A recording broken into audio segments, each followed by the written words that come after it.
pretinho. Hum, isso. Gente, esse também é um braço direito e esquerdo maravilhoso, impotente. Ele está aqui só nos bastidores, mas sem ele nada teria possível. Vamos lá, vamos continuar. A desinformação digital, que é a questão das fake news, das manipulações midiáticas, questões de regularização das big techs, né?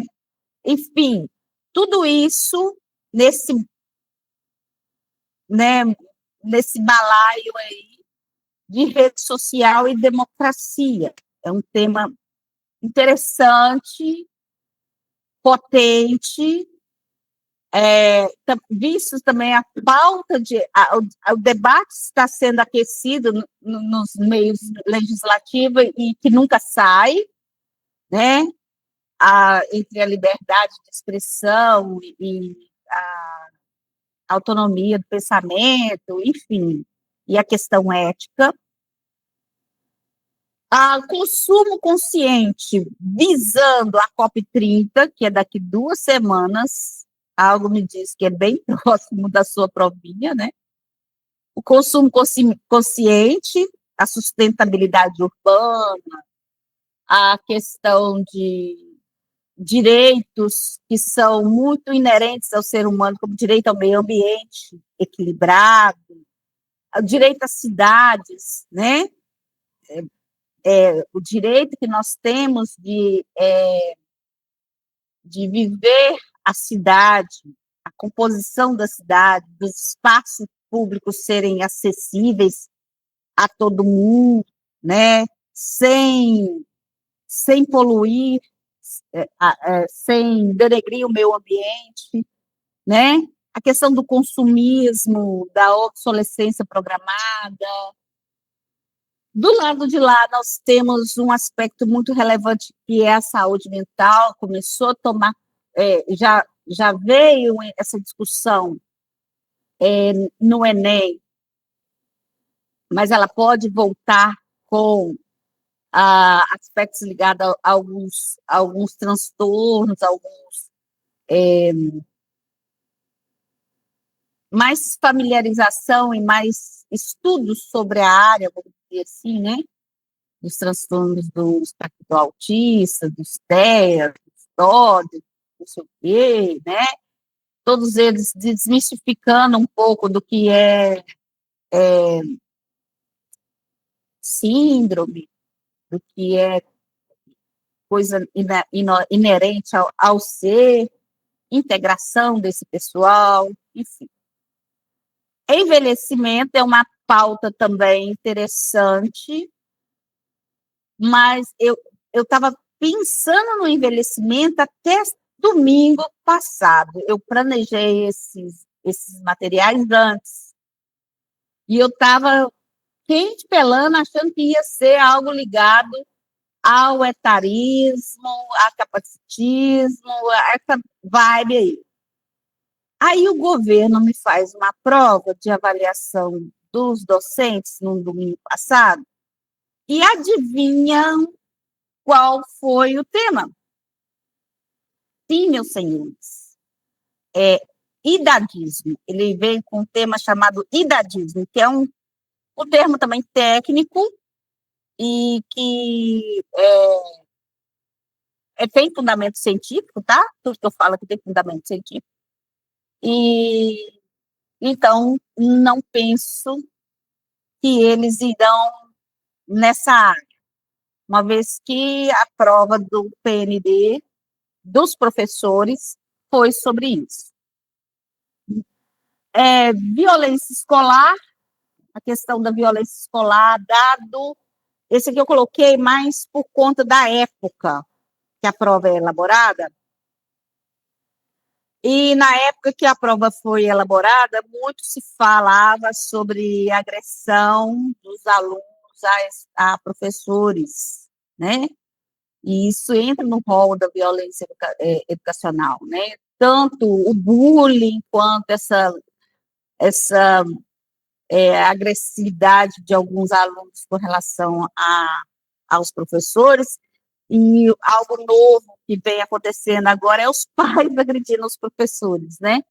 Que é muito triste, merece uma discussão também, e são temas que prováveis, observem que eles podem ser cortados e recortados dentro da perspectiva do SEBRASP, né? Aí vamos, então, aprofundar em cada um deles, né? Professora, se caísse sobre IA na educação ou no trabalho, vamos lá. O que você escreveria sobre IA? Primeiro, o que é a IA? Você tem que saber, né? E o que ela possibilita, o que ela traz para o universo, tanto da educação quanto do trabalho, que a gente está vendo aqui em duas perspectivas, né? A IA na educação e a IA no trabalho, porque provavelmente, se a prova trouxer IA, ela faz esse recorte. Primeiro, o lado positivo da IA, né? Que ela democratiza o acesso à educação. As plataformas estão cada vez mais desenvolvidas, cada vez mais inteligentes, né? Então, essas tarefas superficiais do conhecimento e as tarefas repetitivas do mercado de trabalho é uma projeção de que elas irão liberar a gente dessas tarefas, né?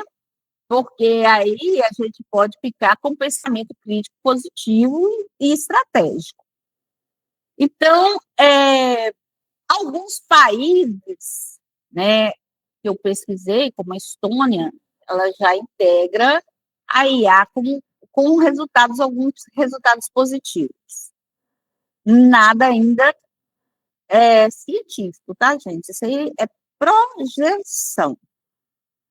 E é muito complicado isso, você tem que colocar lá que é projeção, porque do mesmo jeito que falam que a IA vai ajudar, a IA pode atrapalhar, como foi a implementação de equipamentos eletrônicos na, na sociedade, né, da escola.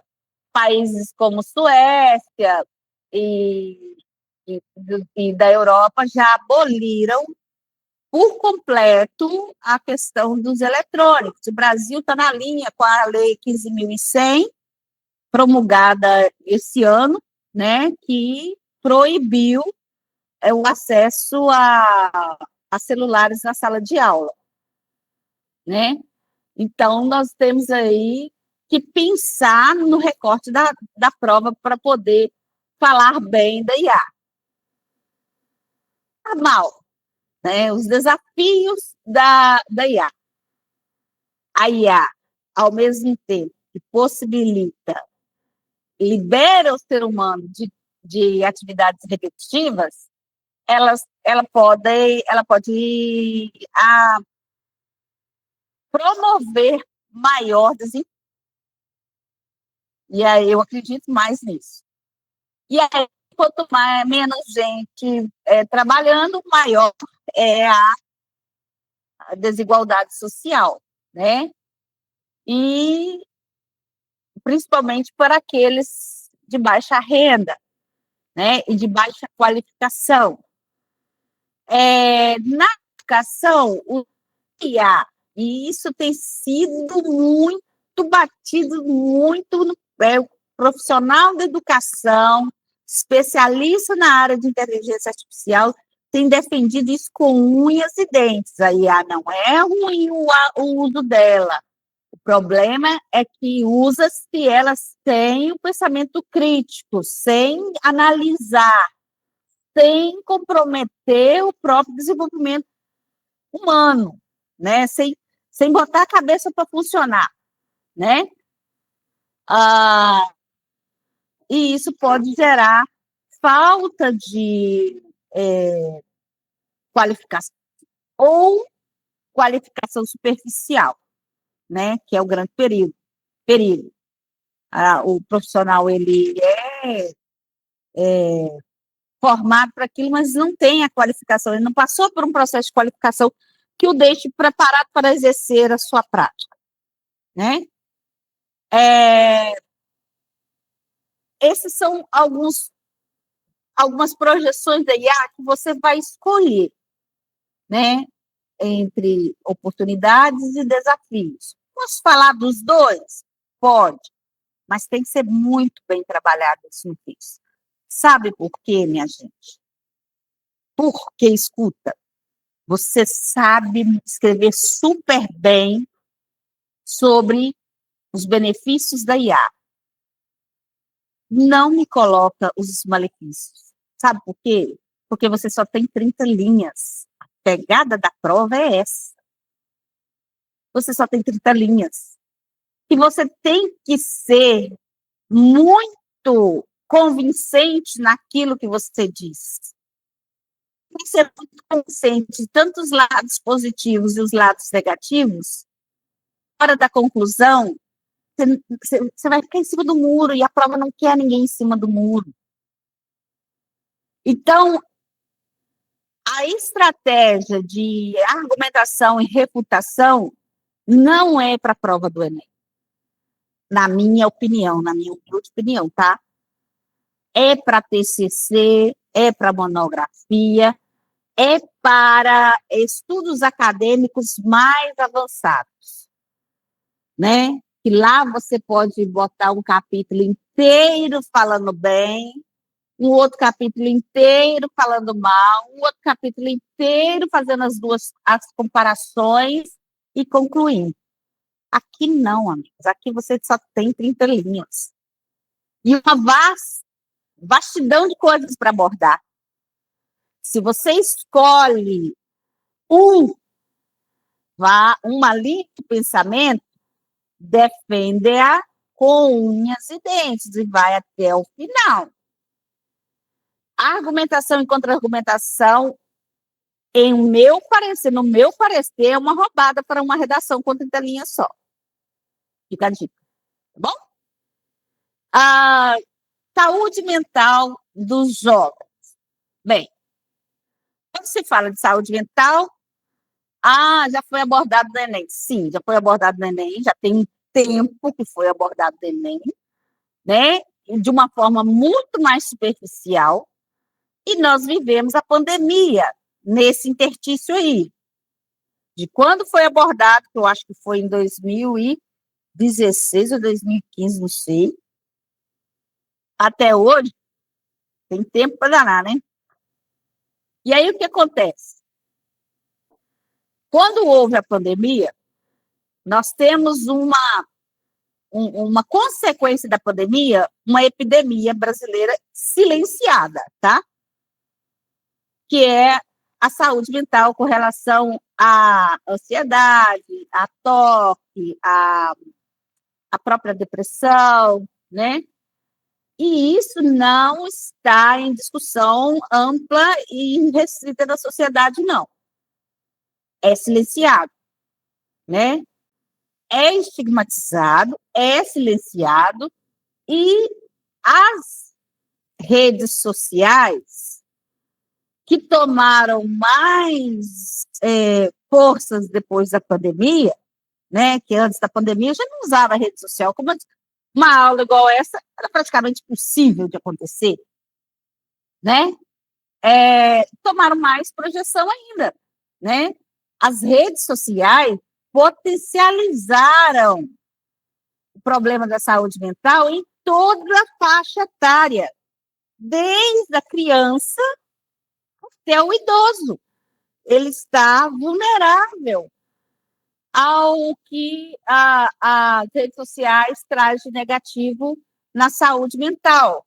E aí a gente vai de superexposição, de comparação, de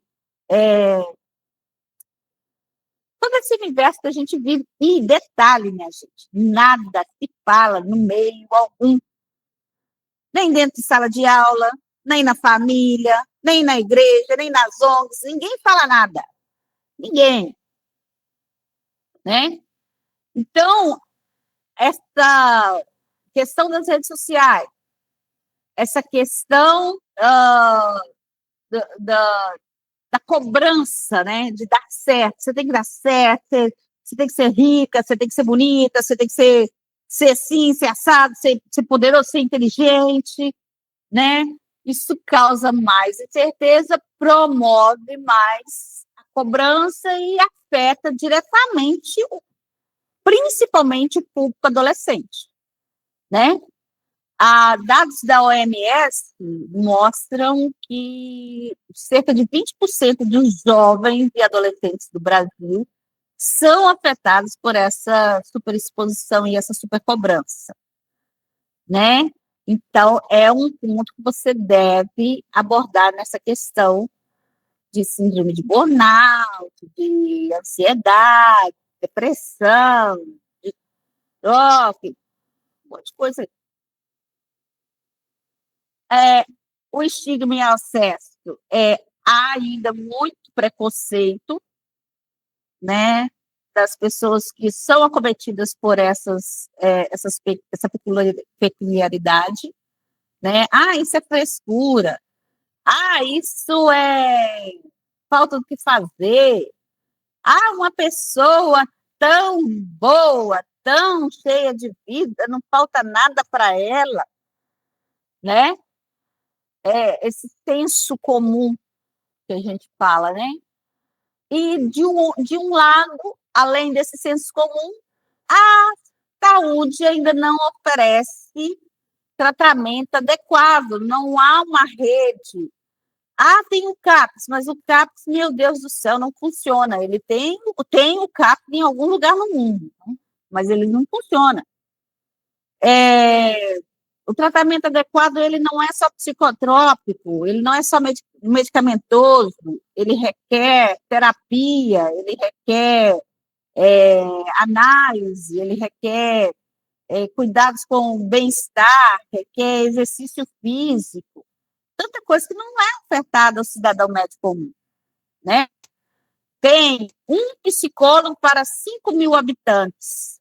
Aí a bateria está acabando. A bateria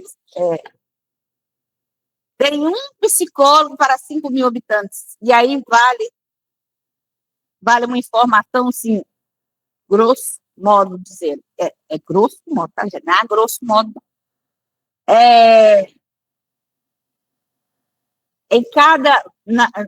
Numa região metropolitana, nós temos uma região, vou colocar uma região metropolitana, né? Nós temos aí 200.000 habitantes para cerca de 20 ou 30 psicólogos, né? Muito pouco. Né? Tudo bem até aqui? Bora continuar o terceiro item, desinformação e democracia. Uma anda ao lado da outra. Qual a argumentação que você pode falar? As fake news, elas entram no debate desde a última eleição presidencial. E ano que vem, todo mundo sabe, tá ligado, que é ano do pau vai quebrar, o pau vai moer. E aí a gente não conseguiu legislar nesses 4 anos. Como vai ficar essa questão das fake news ainda? Não responsabilizando nem Big Techs, nem tampouco quem propaga, né? E usar algoritmos, escuta essa, anota. Adoram o tal da fake news, porque os algoritmos criam bolhas informacionais que reforçam e divulgam o fato mensurado com o fato, né? O fake fato. Foi comprovada que a informação que não que não tem fundamento, que não é real, ela é mais compartilhada pela própria plataforma, pelo algoritmo, do que as demais, né? E aí vem um filósofo, George Habermas, que essa fragmentação, ela fere né, porque a democracia tem o princípio da verdade, né? Então, se fere o princípio da verdade, fere a democracia. Isso muito dado a segunda argumentação, que você pode alinhar, é pela educação midiática que a gente ainda falta. A educação, o letramento digital também é um tema bastante forte para entrar na discussão, tá? O que é o letramento digital? É a pessoa ter a capacidade crítica de pegar uma informação e checar se ela é verdade ou não. Primeiro, que algumas dessas informações, elas têm um padrão específico, elas seguem um padrão, né? E pouco há de se apresentar esses padrões para a sociedade. Então, o cidadão comum, ele está vulnerável, né? Se ele não sabe esses padrões, se ele não reconhece esses padrões, ele tende a acreditar nessas notícias falsas que seguem por aí, né? O dado que eu coletei, que foi dado do Senado, né? Data do Senado, 67% dos brasileiros já compartilharam em algum momento notícia falsa, porque nós não temos o hábito de checar se aquela notícia é verdadeira ou não. Ou seja, nos falta hábito, nos falta letramento digital. Então, essa educação midiática, essa educação de que todos, antes de repassar alguma informação, deve ser checada, deve ser verificada, né? Não existe, né? E onde que ela começa? Dos pequenos, capacitando as crianças, instruindo os adolescentes para promover o pensamento crítico, né? Porque toda essa desinformação fere o princípio da democracia. Um Estado democrático, ele priva pela verdade, ok? Seguiu. Mais temas. Daqueles que nós inicialmente separamos, né? Dos 6 que nós inicialmente separamos. Sobre envelhecimento populacional, como eu falei com vocês, não é uma aposta minha, mas vamos a falar sobre ela, porque pode ser que, mas eu não acredito. Eu deixei ela aqui por encargo de consciência. Eu não acho que depois dessa prova da PND vai cair, não. Né? Que é a questão de nós estarmos envelhecendo. A população brasileira, ela tem, estatisticamente falando, maior propensão em ter uma população mais idosa, como já acontece em alguns países da Europa, que a população tem mais população idosa do que de jovem, crianças e jovens, né? E essa população idosa requer um trabalho governamental específico para a faixa etária, adaptações com relação a tratamento de doenças, cuidados de prevenção de doenças, de acidentes, né? Para que inclua esse público. Uma das tendências dentro desse envelhecimento populacional que me fez colocar, não tirar ele do nosso slide, é dentro da área da educação, que ele pode vir recortado com um assunto, com um eixo de educação. Recentemente, eu não me lembro a lei, mas ela foi criada e promulgada há pouco tempo, em junho ou julho, que existe a educação de jovens e adultos, né? Essa educação de jovens e adultos, ela abraça tanto aquele jovem que saiu, que não formou no tempo certo, e o adulto, que já está no mercado de trabalho. Só que percebeu que existe um público mais idoso, já aposentado, já fora do mercado de trabalho,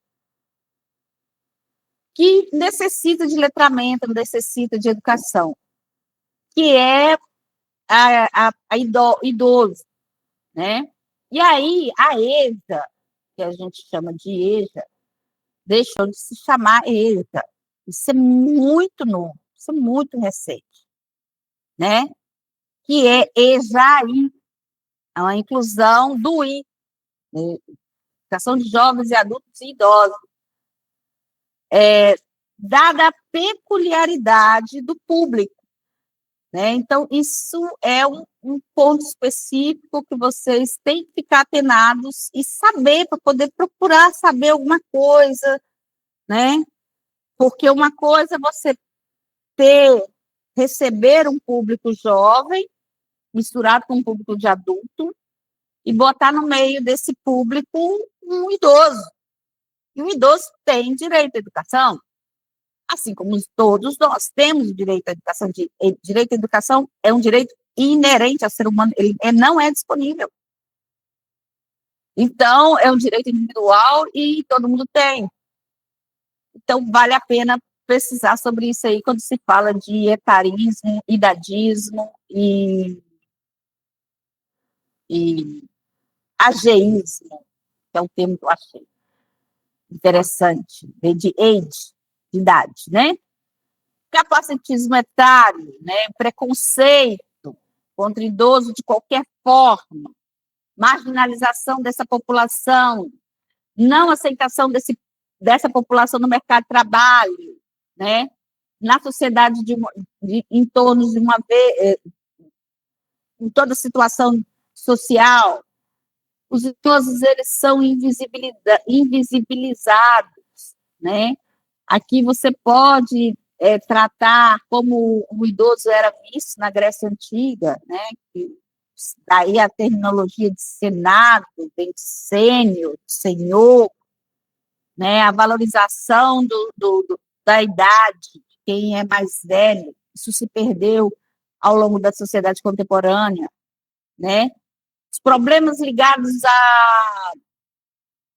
os programas ligados a incentivo à contratação desse público, né, para torná-lo um público inclusivo, né? A palavra de inclusão sempre está em voga aí, né?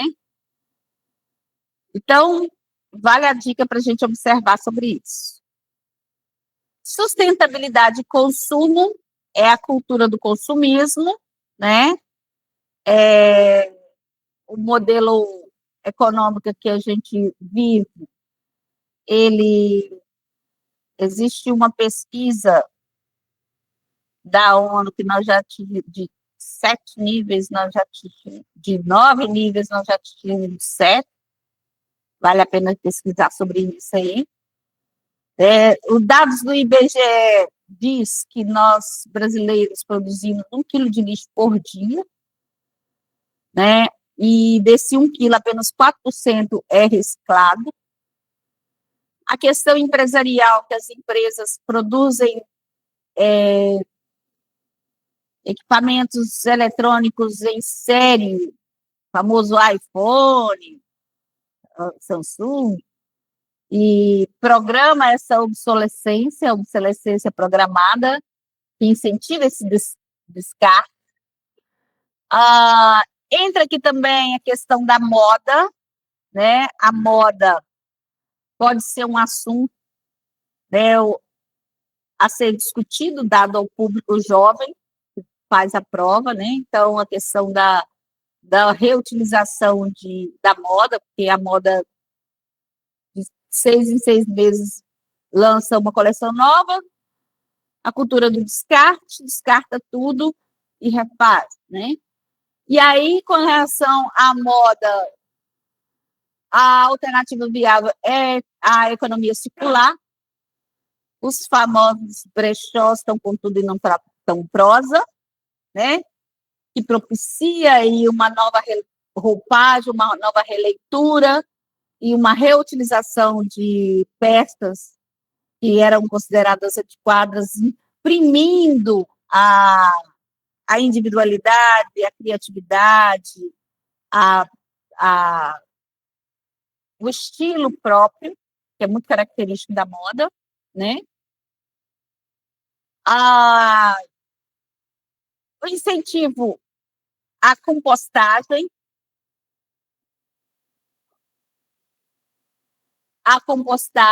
feiras de trocas de consumo, né? A famosa catira, esse termo é interessante se anotar aí, tá?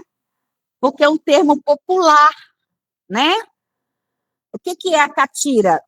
Ah, eu tenho um tênis Nike, estou trocando. Ah, eu tenho um vestido, você quer? Troco, catira, né? E é uma, uma técnica antiga, né? Que vem originário aí do mercantilismo e que hoje está ganhando força para evitar o consumismo.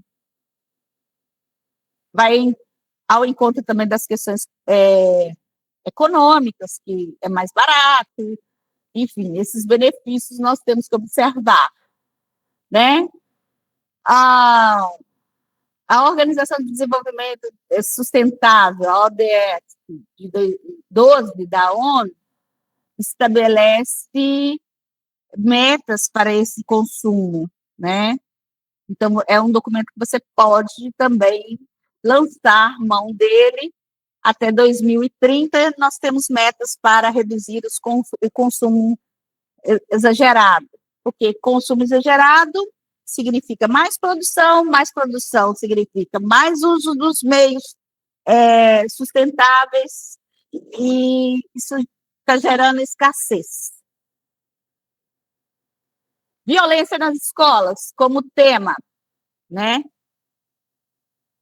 A violência da escola ela está refletindo problemas sociais muito mais amplos, né? A desigualdade social, a ausência de saúde mental, que é o caso das escolas lá que foram invadidas por alunos, e a gente sofreu isso nos últimos anos, o fácil acesso a armas, né? E o documento que nós temos aí é o Anuário de Segurança Pública, que destaca 60% de aumento nas violências escolares, e aqui entra tudo, né? Nos últimos 5 anos, ou seja, 60% é muita coisa, né? A negligência estatal, ela é presente nesse tema, então você pode trabalhar isso com muita propriedade, que é um argumento que a gente utiliza muito e que cai muito bem aqui. Além dele, nós podemos colocar também a cultura da paz, né? A construção de ambientes regulares, educação saudável, promove maior formação crítica, né? E isso se dá através de formação de professores, a formação de mediação de conflitos.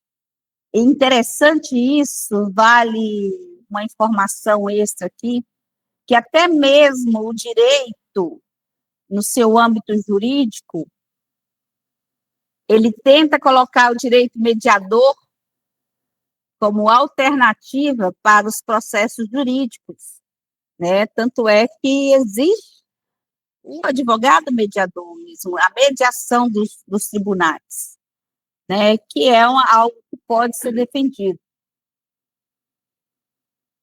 Como não falar de educação sem falar em Paulo Freire? Não tem jeito, amigos. Né? Paulo Freire defende a educação como prática libertadora e pacificadora. Paulo Freire defende a educação transformadora. né? Que não, a educação não transforma o sujeito é transformado, a sociedade que é transformada, né? Então, programas de convivência, com programas de socialização, de inclusão, reduzem esse tipo de agressão escolar no âmbito escolar. Educação é um tema muito grato nesse Enem, tá? Vamos ver, né? Daqui 2 semanas a gente vai saber. Aí, minha gente, eu separei outros temas, que são chamados de temas emergentes. Temas que estão assim. Quais eles? COP30. A COP30 acontece no Brasil, primeira vez no Brasil, lá em Belém. O pessoal caiu matando no Brasil, porque só aqui no Brasil que acontece um trem daquele. Falar essas verdades, nossa senhora, aí eu fico triste. Triste de ser brasileiro. Um evento desse porte no Brasil, dessa grandeza, questionaram o governo por ter feito lá no Pará, mas era o lugar mais próximo da Amazônia, tudo bem. Aí um camarada que tem um quartinho desse tamanho assim, sem o mínimo de conforto possível, estava cobrando horrores. Gente, horrores? Eu estou falando horrores mesmo. É diárias de R$ 6.000. Tem lógica, compreender? Né? É demais para o meu intelecto, né? Vai uma crítica aqui pessoal, né? Faltou programação, faltou, por mais que o governo financiou, sim, tem vários prédios lá para receber delegações inteiras, tem muita coisa sendo feita lá para receber essas delegações, mas não foram suficientes, óbvio que não. Lá na Caixa Prego do Pará, é longe até para os urbanos, né? E aí elevou-se demais o preço da hospedagem e algumas delegações tiveram dificuldades em mandar seus representantes por conta disso, né? De um evento de grandiosidade mundial. É uma oportunidade histórica para o Brasil sediar a COP30, né? Porque ele coloca o Brasil no centro das discussões climáticas e globais, e o Brasil está com tudo, não está prosa, não. Ele é um dos países que está muito atento a essa renovação de energia, as transições energéticas, tirando energias que emitem CO2 na CO2, né, para energias limpas, e essas discussões de como fazer para conciliar o desenvolvimento econômico com a preservação ambiental, né? Porque vamos desmatar tudo, virar tudo pasto e criar boi. Espera aí, gente, tem boi confinado. Dá para criar boi confinado, a carne fica mais macia, mais proveitosa. Vamos investir em genética, né? Vamos fazer reaproveitamento de água da chuva, chove muito. Na região tal e tal e tal, chove muito. Então, vamos fazer esse reaproveitamento dessas águas. Ou seja, são ações que estão no olho do furacão no país, exatamente no mês que você vai fazer a prova. Então, né?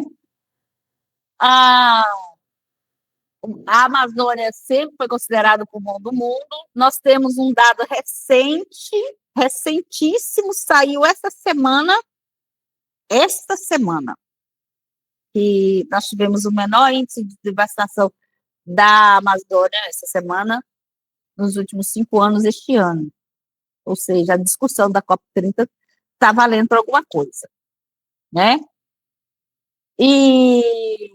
Mas, apesar disso tudo, o Brasil ainda enfrenta contradições internas, né? O desmatamento ainda é crescente, ainda temos muita questão para resolver em relação ao agronegócio, que é um dos negócios mais produtivos e mais de potencialidade econômica do país é o agronegócio, mas como conciliar o agronegócio e a preservação, né?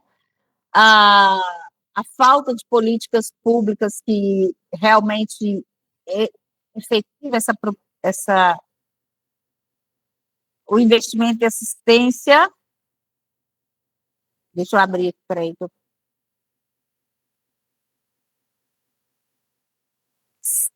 Maquiar o Brasil para o exterior, mostrando isso, né?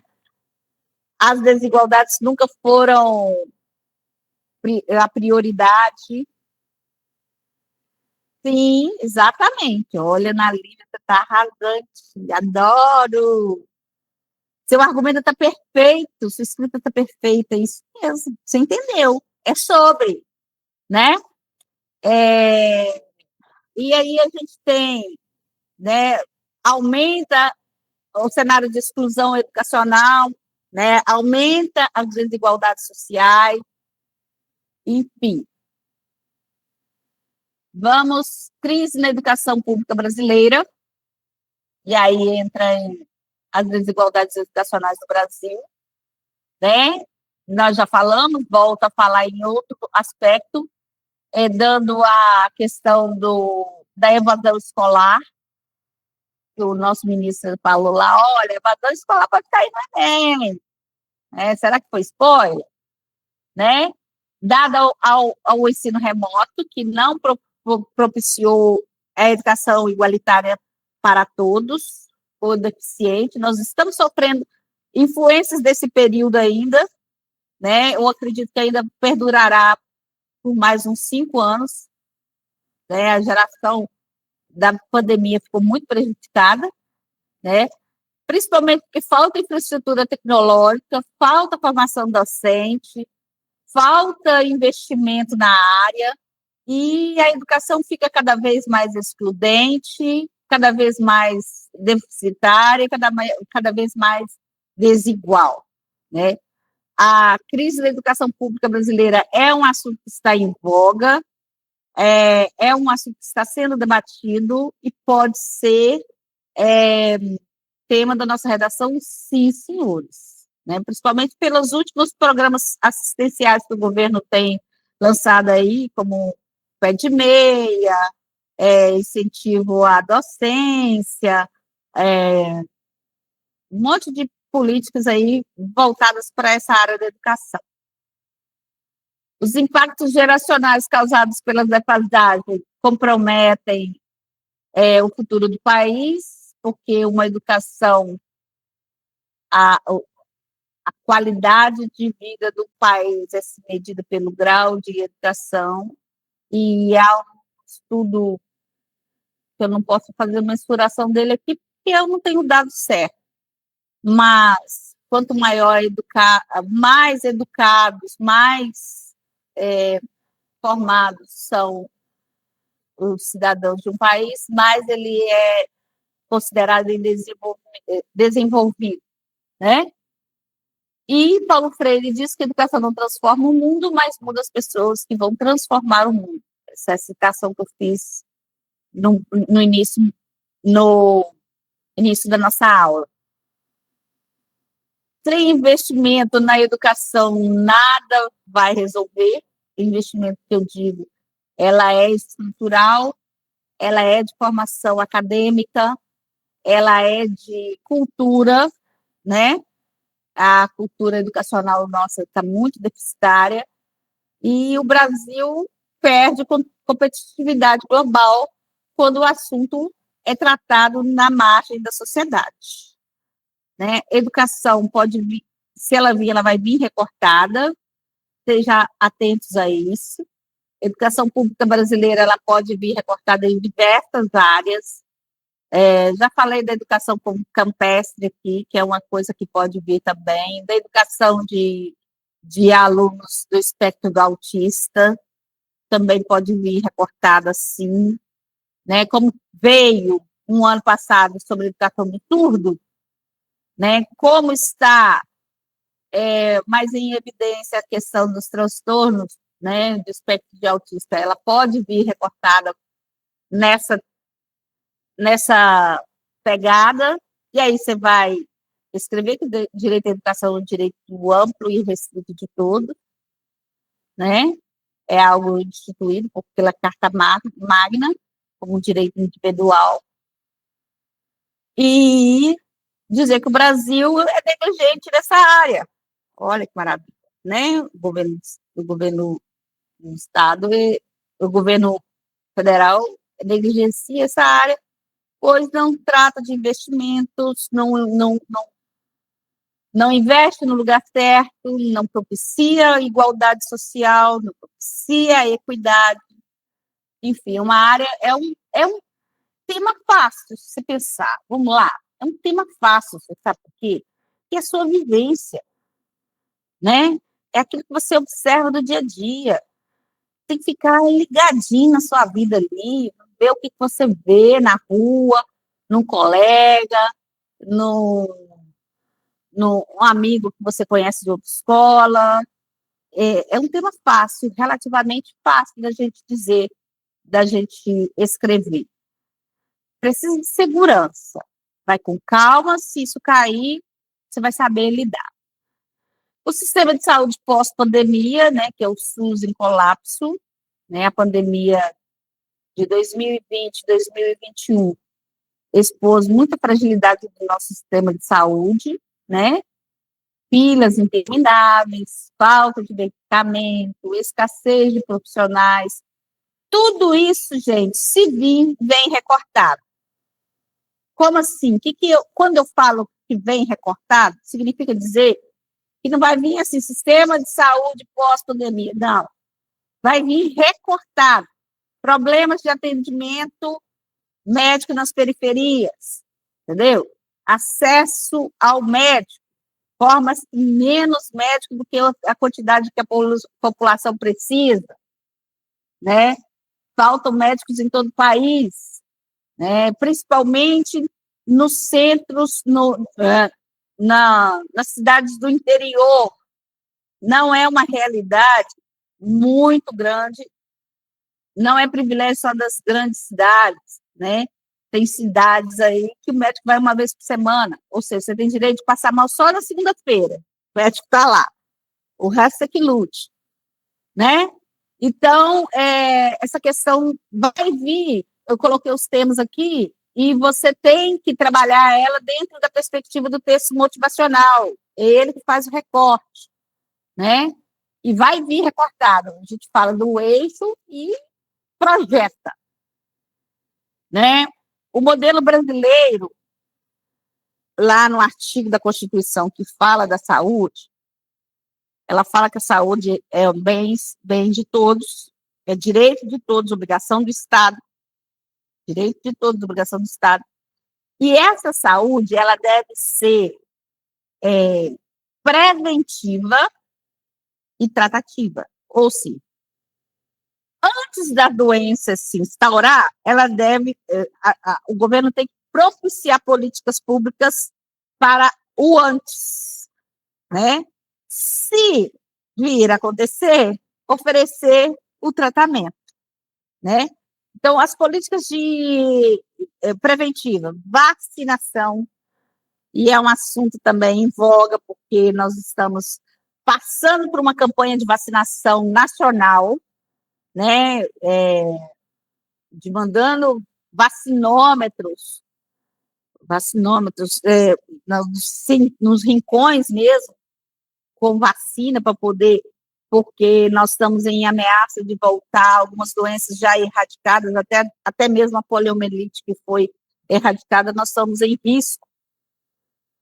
Um estudo feito pelo Rotary Club em final de 2024 apontou o grande risco do Brasil de voltar ao mapa da poliomielite. E o Rotary Club é uma das instituições, sociedades civis organizadas, que abraçou a causa da poliomielite no Brasil, né? No Brasil e no mundo. E eles fizeram esse alerta no finalzinho de 2024. O país estava em rota de voltar às questões da polio, que já tem sido erradicada desde a década de 80. Então, é uma questão de saúde negligenciada, né? E tem um fato histórico aí que é a pandemia. Tudo bem até aqui? Passamos. Repertórios que a gente pode usar, né? Aqui está a violência escolar, mas que envolve educação. Estatuto da Criança e do Adolescente, Lei 8.069 de 90. A professora tem que saber o nome da lei? O nome, sim, mas o número não precisa, não, tá? Se você souber e tiver certeza, aí você põe. Agora, se não tiver, não põe não, porque o professor de redação, na maioria das vezes, ele é bacharel de direito. Na maioria das vezes. Como eu sou também, sou formada em direito, então por isso põe aqui, mas não é necessário. Se você não sabe, não põe. Mas o que a lei fala, você tem que saber. O Estatuto da Criança e do Adolescente, famoso, ele elenca várias coisas. Não é só direito que tem lá, não, tá, gente? Tem deveres também, tem muitos deveres. E os direitos fundamentais e proteção integral da criança e dos adolescentes. Né? Vai até os 18 anos, tá bom? De 0 a 18 anos. Então, crianças e adolescentes. O ECA garante esse direito a direito à educação em ambiente seguro, igualitário, sem falhas, em qualquer momento, inclusive na segurança escolar, da proteção escolar. Quando se fala de educação, nosso mestre maior, Paulo Freire, eu puxo a sardinha para ele, né, gente? Todo mundo já tem percebido isso. Mas é que ele marcou demais a minha formação acadêmica, sabe? E aí não tem jeito de não falar de um mestre, né? Ele, Camões, né, que eu sou formada em letras, né? Então, eu tenho alguns mentores intelectuais, e ele é um dos meus mentores intelectuais, né? Educação como prática libertadora e pacificadora, tudo que tiver de educação pode ir na fé, né? Defende a educação dialógica, que combate a opressão, contrapondo-se à violência como forma de resolução de conflitos, né? Que é a pedagogia do oprimido. Vamos para a sociologia, né? Emily Durkheim, quando Durkheim fala do fato social, né? Que é um fenômeno social que transcende o indivíduo, ou seja, o indivíduo vai na manada, né? O famoso manada, né? Então, ele explica que a violência reflete normas e valores coletivos, exigindo transformação social ampla, né? Durkheim explica para a gente porque a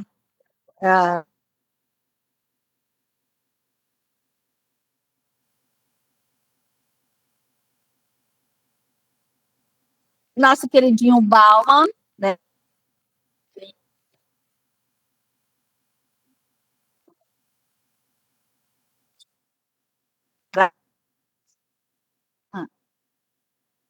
A Bauman não é repertório de bolso, a não ser que você saiba ver aderência, tá, gente? Ai, não pode mais usar Bauman, professora. Não pode sim, vai estar pé, você tem que saber usar, né? Que ele fala das fragilidades dos lados da doença institucional, aqui você pode linkar Bauman com o argumento da individualidade, individualismo, por exemplo, o Bauman é interessante nesse aspecto. Há alguns repertórios ligados à sustentabilidade do consumo, né? Os alunos adoram. Revolução industrial, né? Nós temos a exploração e o consumismo exagerado. E aí eu trouxe um tema. A Revolução Industrial inaugurou o modelo de produção em massa, criando a cultura do descarte, que hoje ameaça o planeta, né? É muito utilizado por vocês e é interessante, sim, quando se fala de consumismo. A Lei da Política Nacional de Resíduos Sólidos, que é uma lei de 2010, que traça diretrizes para a gestão dos resíduos e ela responsabiliza todo mundo, né? Essa lei estabelece política reversa. O que é a política reversa? O camarada produz pilha. Você acha que é só produzir e meter no mercado? Não, senhor. Você vai fazer o favor de fazer políticas que implemente a sua responsabilidade sobre a sua produção. Você vai lá, produziu, vai lá, recolhe, e você que lute com o seu lixo, né?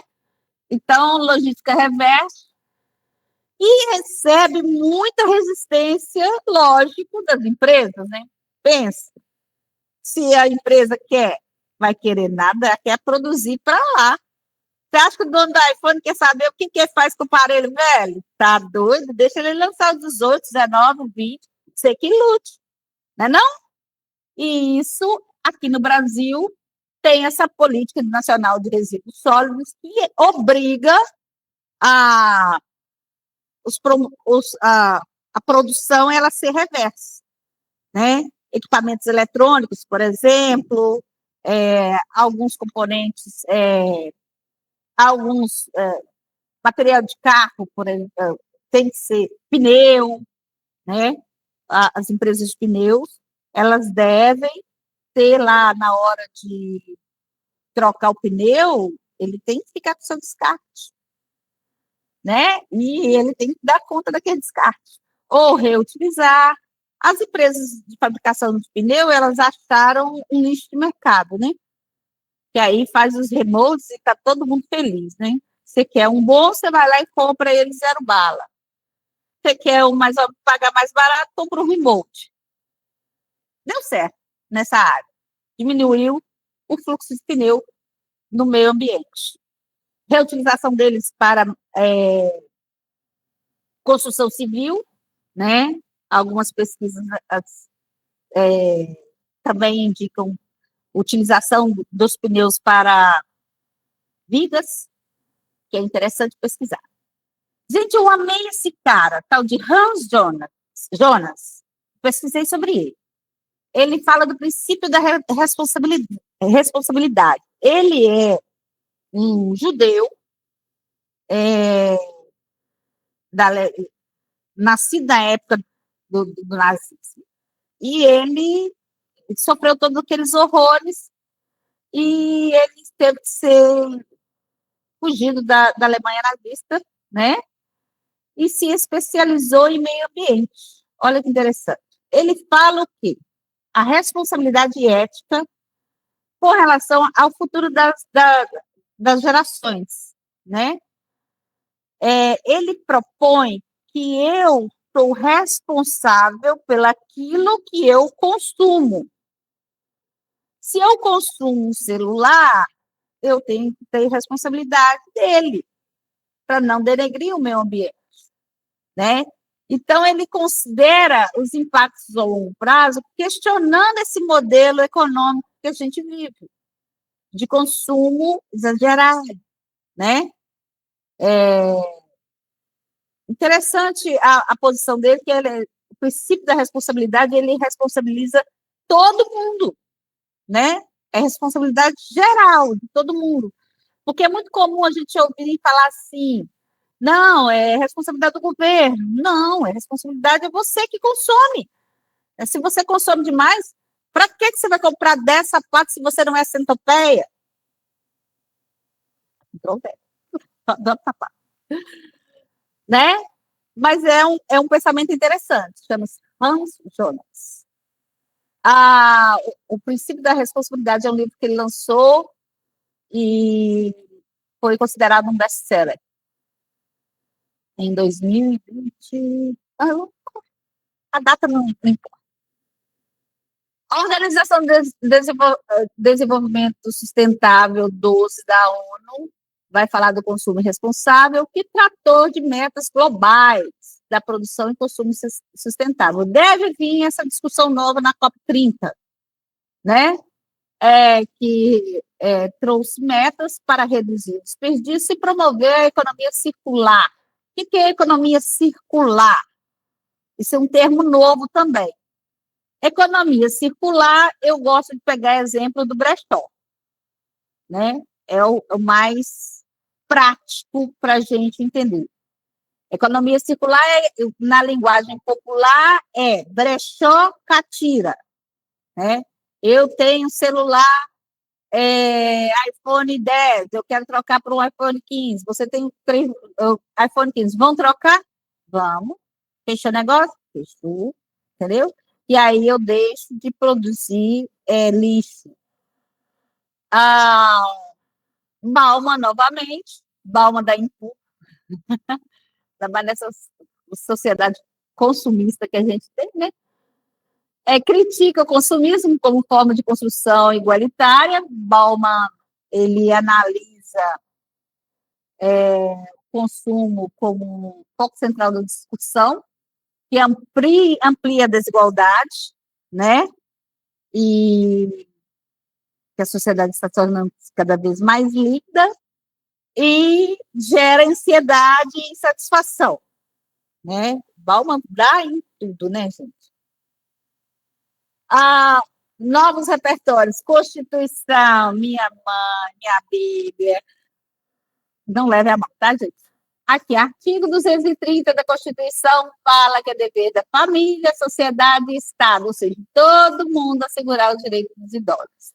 Além da Constituição, gente, que fala da proteção individual ao idoso, que responsabiliza a família pela negligência e abandono familiar, em 2003, lançou a Lei do Estatuto do Idoso, que fala de direitos específicos à população idosa. E a aplicação do Estatuto do Idoso, até hoje, ela não ela é de difícil aplicação na sociedade de ordem prática, né?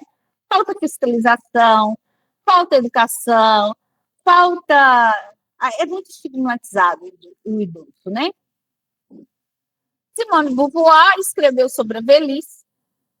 Claro que ela escreveu sobre a velhice da ótica feminina, e também vale também uma reflexão sobre objetificação do corpo feminino, né? Que é sobre as condições do idoso, estereótipos, invisibilidade social, né? Ela denuncia como a sociedade trata a velhice como decadência, numa pegada feminista, mas ela fala da dignidade, da experiência dos idosos sendo negligenciados pela população mais jovem. Qualquer dado que você for para a prova do IBGE, pode ir na fé. Porque o IBGE são projeções demográficas oficiais, né? E todos os dados de envelhecimento da população estão presentes lá, então vale essa pesquisa. Segundo o IBGE, em 2060, 25% da população será idosa, 25% é muita coisa, gente. O conceito que eu trouxe para vocês de AGIs é de Robert Butler. Na verdade, é age de idade. Ageísmo é uma aportuguesada, é um empréstimo linguístico, né? Que é o preconceito baseado na idade, discriminação no mercado de trabalho. O ageísmo, ele marginaliza os idosos. Ageísmo igual idadismo, que é o tema que a gente tem aí. Não acredito que vai cair assim, não, mas cair para assuntos aleatórios, né? Por exemplo, se falar sobre educação de jovens e adultos, você pode utilizar esse conceito de ageísmo ou idadismo, ou etarismo, tudo a mesma coisa. Ela fala de estereótipos que, que são feitos em torno das pessoas mais velhas, né? Idosos acima de 60 anos. Tá bom? Ufa! Desinformação e democracia, tem muita coisa. Hannah Arendt, origens do totalitarismo, que é a manipulação da verdade, como ferramenta do controle político. Arendt alerta que regimes totalitários destroem a distinção da verdade e da mentira. E esse discurso de Hannah Arendt, ele faz assim, ó, com George Orwell, em 1984. Quem nunca se lembra do olho que tudo vê? Ah, na minha sala, quem é meu aluno sabe, né? Olha o olho que tudo vê. Todo mundo sabe o que é. Aposto que tem alguém que já riu aí, que é meu aluno, sabe? Olha o olho que tudo vê. Guarda isso, que o olho que tudo vê está aí. Que é o controle da informação, né? A manipulação. Lá em 1984 tem lá os Ministérios da Verdade, né? Então é o conceito de duplo pensar, se materializa nas redes sociais, onde verdades contraditórias coexistem. É o famoso metaverso. Dessa distopia de Orwell, de 1984, né? A gente pode tirar aí também O Dilema das Redes, que é um documentário super famoso da Netflix, né? Que esclareceu sobre os algoritmos, como os algoritmos promovem a polarização e a disseminação de fake news. O documentário ele escancara o privilégio dos algoritmos em engajar coisas que não são verdades, né? E conteúdos que são controversos. Quanto mais polêmica o algoritmo mais gosta, porque dá mais atenção, e isso fere de morte a democracia. Jürgen Habermas, né? Ele publicou um livro e ele fala da formação de bolhas informacionais, né? Habermas Teorias é um professor da Universidade. Teoriza sobre a esfera pública como espaço de debate racional, hoje ameaçada pela polarização digital. Bourdieu, né, Pierre Bourdieu, que é a violência simbólica, imposição de narrativas dominantes, moldando a percepção da realidade. Ele explica como grupos dominantes impõem suas visões, né, sobre a verdade. Outros repertórios ligados à saúde mental. Emily Durkheim, com o conceito de anomia. Durkheim fala da ausência de normas sociais claras, gerando sofrimento psíquico. Ele explica como a falta de referências estáveis da sociedade líquida contribui para a ansiedade juvenil. Novamente, Bauman, com modernidade líquida. Você pode trabalhar o Bauman quando ele descreve a sociedade como tudo é contemporâneo, tudo é transitório, né? Gera insegurança. Então, as estatísticas geram transtornos, estigma, dados, como eu falei com vocês aí, pós-pandemia, é interessante como ferramenta, né? Esses transtornos mentais afetam cerca de 20% dos adolescentes. É um problema de saúde pública. Foucault, com a história da loucura.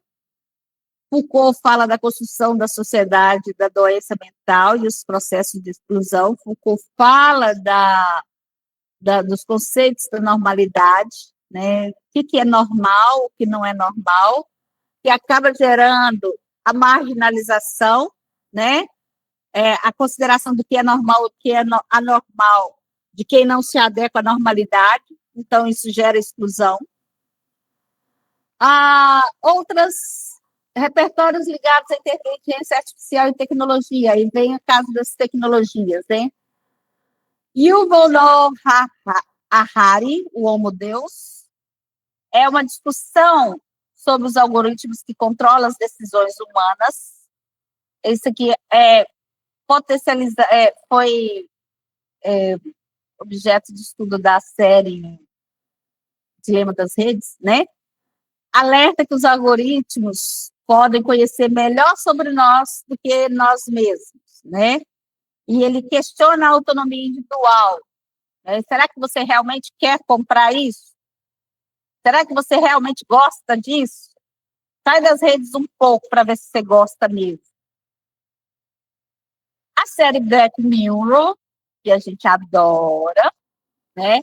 Que é uma crítica distópica, né? Os episódios como Nosedive mostra como a tecnologia pode amplificar desigualdades. Nosso marco civil, que é novinho, de 2014, já está obsoleto, né?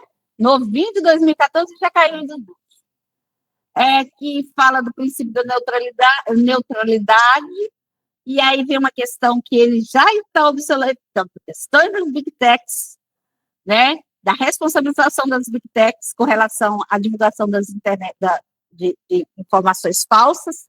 O camarada vai lá, publica uma informação falsa, a Big Tech está lucrando com essa informação falsa. Não fui eu que falei nada. Falei nada, foi fulano de tal, responsabilidade dele lá, processo dele lá. Eu não falei nada, e a Big Tech só lucrando com aquilo ali, né? Revolução Industrial, contexto histórico dela, sobre a automação atual, as transformações que a gente viveu durante os séculos, né, 18, 19.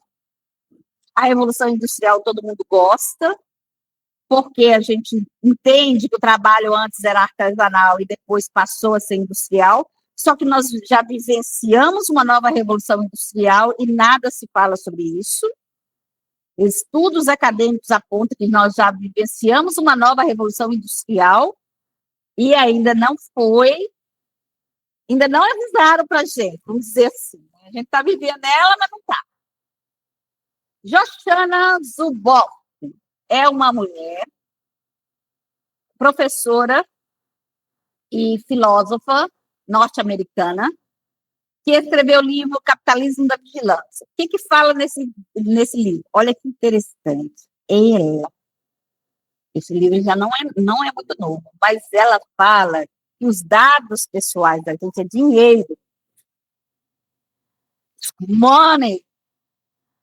Você entra aqui, vou fazer um cadastrinho aqui, bacaninha, tá, põe seu perfil lá, beleza, estudante universitário do curso tal. De repente, um monte de oferta. Como é que é isso? Aquela empresa que você cadastrou, pega e vende para outra empresa, olha, isso aqui é um público-alvo seu. Aí, de repente, você começa a ter aquele monte de informação que encaixa no seu perfil, ou seja, o seu dado pessoal vale money. Elas manipulam o comportamento. Se manipula o comportamento, fere a democracia. Bem, vamos falar das estruturas que só para dar um resuminho, para a gente, né, fazer aqui. Vou fazer isso tudo centrado nas 4 partes fundamentais da redação, da contextualização e da tese da introdução. Isso vai ter em torno de 3 a 4 linhas, que você vai situar, não de posicionar a posição clara, o tema tem que ser claro, vai lá no tema e lê e puxa sinônimos, mas usa o tema. Deixa claro. O argumento 1, que é mensurado lá na introdução, é só mensurado, você não fala nada sobre ele, trabalha o argumento, não esqueça o conectivo introdutório, trabalhe tópico frasal, fundamentação e seu posicionamento, e não esquece o lacre. Todo parágrafo tem que ter um lacre. Assim você vai fazer no desenvolvimento 2 também. Por fim, a nossa conclusão maravilhosa, poderosa, nota 200, que você vai retomar a tese. Você tem que retomar a tese. Não pode deixar somente a proposta de intervenção solta lá, não. Eu sei colocar o agente, a ação, o modo, a finalidade, o detalhamento. Sem tese, sem retomar a tese, você não fez conclusão. Esteja atento a essas estruturas, gerencie o seu tempo.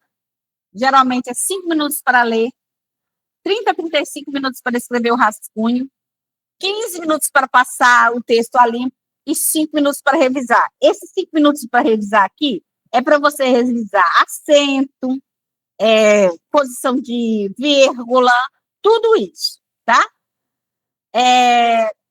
O rascunho, você não precisa escrever tudo, mas se você quiser escrever tudo, dá tempo, né? Não esqueça os conectivos intraparágrafos e dentro do parágrafo. Evite clichês empobrecem demais a redação. Nos tempos primórdios, meu Deus do céu, nos dias de hoje, dia de hoje, tem outros, tem metaverso, deixa eu ir para lá. Repetição de palavras, cuidado com o quê? O que, para evitarmos, eu preciso estar treinada nos paralelismos sintáticos e semânticos, né? Nós, no terceiro ano, estamos estudando essa matéria, agora vale prestar atenção na explicação da professora, o que é paralelismo sintático, o que é paralelismo semântico. Isso dava uma outra aula disso aqui tudo, né? E paralelismo morfológico. Não coloque radicalismo.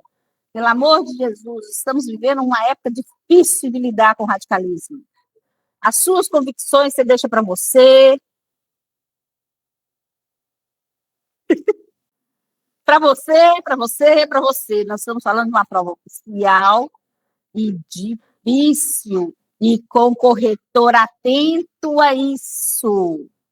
Você não está fazendo a prova para você está fazendo a prova para ser avaliado, para ser notificado, para ser hierarquizado, para se colocar numa posição de ranking. Pelo amor de Deus, escreva essa prova para o corretor.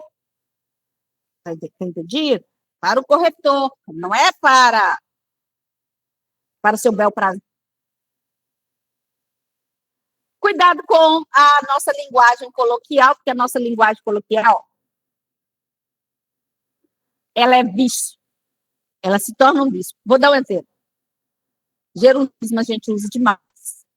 Gerundismo é errado na redação? Não, não é. Mas se ele repetir mais de 3 períodos, acabou. Ele tem que aparecer uma vez só. Então, cuidado com esses vícios de linguagem, né? Pra, PRA. Cuidado com o pra. O pra é difícil demais, gente. O pra é uma linguagem coloquial nossa. Para. Cuidado com esses vícios que a gente leva para nossas escritas. Com você, porque, pelo amor de Deus, isso é coisa superada, né? Tomara. E eu tenho que ter cuidado com as gírias. O tipo assim, né? O então usado como pausa. A gente usa então como pausa, mas não usa o então na redação, porque ele então é conclusivo, lembra? Cuidado. Treino semanal, nós temos 2 semanas, né? 4 redações. Eu sei, gente, eu sei, criança. É difícil. Mas são só 2 semanas, né? Procure fazer 4 redações e você mesmo, autocrítico, fazer as correções dela, pega uma canetinha, colora ela toda, busca os conectivos, porque na hora que a gente está fazendo a redação, passa despercebido, sabe? Mas aí, se você for colorindo os conectivos, né? Igual naquela primeira aula que eu postei lá, né? Você vai ver, você vai crescer com isso, né? E antene-se, fica atento, visita o Gov, gente, visita o Gov. Não está lá à toa, não, é uma prova do governo. ele vai falar mal dele e você não vai lá falar bem dele, não vê o que ele quer que você fale, as falhas dele. Então, visita o Gov, lá tem muita coisa. Foge desses noticiários que não têm fundo científico. Pesquisa coisas básicas no IBGE, por exemplo. Vai em fontes confiáveis, né? Uma coisa que alguém fala com você e que você desperta na hora da prova, vai te ajudar, vai ser importante para você. Eu costumo dizer que essa prática do Enem, ela faz a gente crescer demais enquanto ser humano. A gente aprende demais, a gente aprende muito. Eu vou pular um slide aqui, porque nosso tempo já acabou, né? Mas eu quero que vocês pensem na prova como um exercício de cidadania. Não é só a prova em si. A discussão que nós estávamos na sala de aula essa semana, quarta-feira, foi que é interessante você pensar assim, de pessoas que tinham um fundo muito racista. Pensa comigo, muito racista. Tem que escrever sobre a valorização da cultura africana. Olha como isso é transformador, olha como isso é motivador. E aí as discussões que nós tivemos, será, professora, que como aborda minorias, pode vir a falar da comunidade LGBTQIA+, pode ser, quem diz que não, né? A gente observa que a prova está costurando a minoria, já falou das crianças, já falou do idoso, já falou da questão da mulher 2 vezes, né? Pode ser, sim. A gente tem que sair da caixinha, a gente tem que sair dessa bolha, né? Essa bolha institucional que a gente cria e das crenças limitantes que a gente tem e pensar num mundo mais crítico. E a prova do Enem possibilita isso. Você olhar para si e olhar para o outro como se fosse um espelho, né?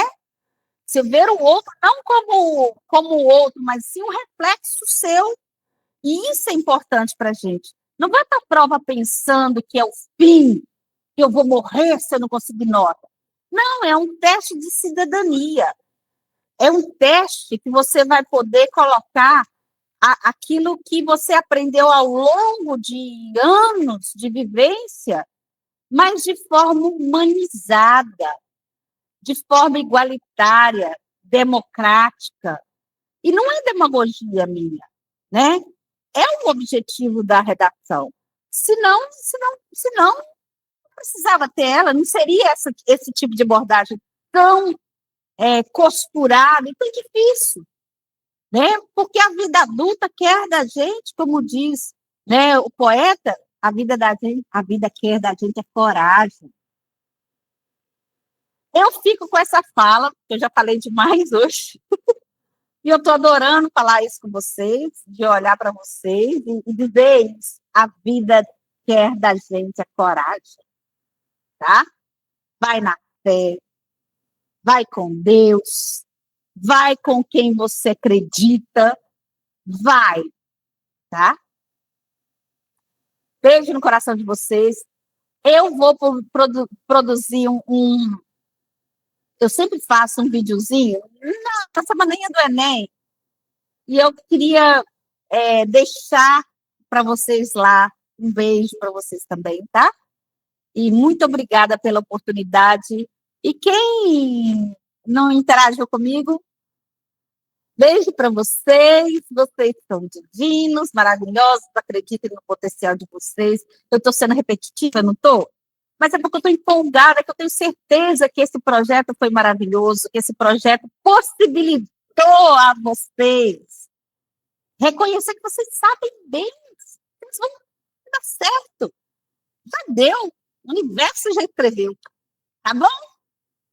Beijo no coração de vocês, fiquem com Deus, descansem um pouquinho e curtam. Carpe diem. Pode falar, pode falar.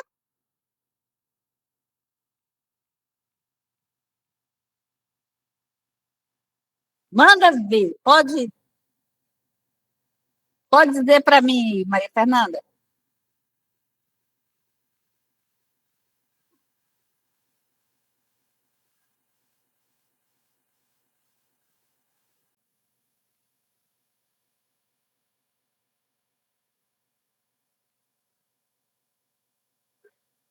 Tcharam, tcharam, tcharam. Tá me deixando ansiosa, Maria Fernanda. Você pode abrir o microfone se você quiser.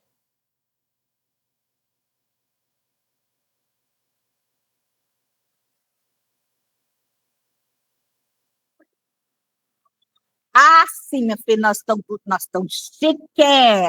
Fala que você, menina. Isso vai ser editado e produzido e mandado para vocês, tá?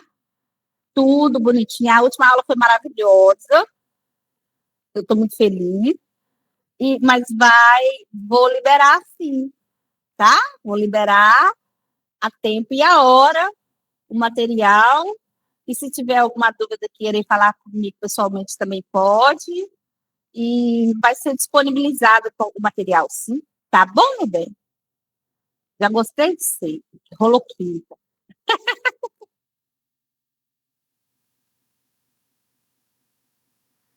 De nada, tá? Bom descanso e carpe diem,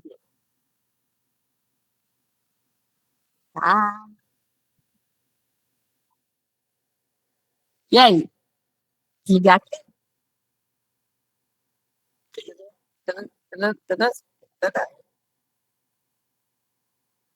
Sai da chamada?